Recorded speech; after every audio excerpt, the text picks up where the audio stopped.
Welcome everyone. This course is going to be on the third eye. I'm excited to share this topic with you because I just taught you about telekinesis, and we're going to learn about telepathy and lucid dreaming and astral projection and such like that. So today's lesson we're going to talk about the third eye. We're going to talk about how to cultivate and develop it. What is the third eye? Where is it? It's right here and it's inside your brain, and a lot of people say it's attached or is residing in the pituitary gland, and it works with the pineal gland and such like that. And this is kind of true when you circulate energy in the micro macro orbits and you're going and passing energy through the brain. It's going to stimulate this organ releasing chemicals, and with these chemicals you get the health benefits and such like that, but sometimes side effects, and that's why we always say you only want to do a couple minutes a day, and it's not even necessary to do every day. So keep it short and simple and sweet and smooth, and don't try too hard, and stay happy while you work on these exercises. That's the best tip I can give you, so you don't get no side effects. And that's why we don't want to rotate too much and worry about sitting there and meditating for hours and doing a micro orbit and such like that, because that's just way too much overstimulation in such a small place. So the methods we have here are pretty simple.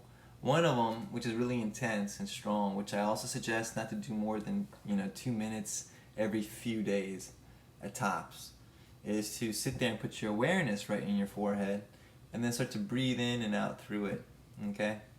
This will go ahead and really stimulate and strengthen the capacity of the output and intake of your third eye. Then the next lesson is to go ahead and take the frequencies that I've given up for downloads, and there's one specific for the third eye, and we want to listen to that one. Once a week is cool, for about 20 minutes. And if you want to even just do it for like 10 minutes, that's fine. Every other few days, that's cool too.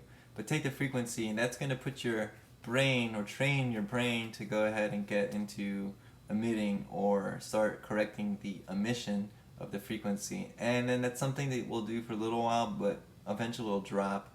And same with the breathing. You don't really want to do that too often, but just for starters, to develop and increase the capacity. You don't want to start feeling like headaches or too weird tingling sensations that get too intense. You need to stop at that point and let it go for a while. The last method I'm going to teach you is the most safest method, but it's also might be the most difficult method of training it, and because it requires you to take some time off. And I know a lot of you, maybe can't afford to take time off, but if you could take, at least 3 to 5 to 7 days and go someplace where you set up in your house where you can be in complete darkness. That's why you see me wearing the sunglasses all the time, because I want to build up the melatonin in my brain.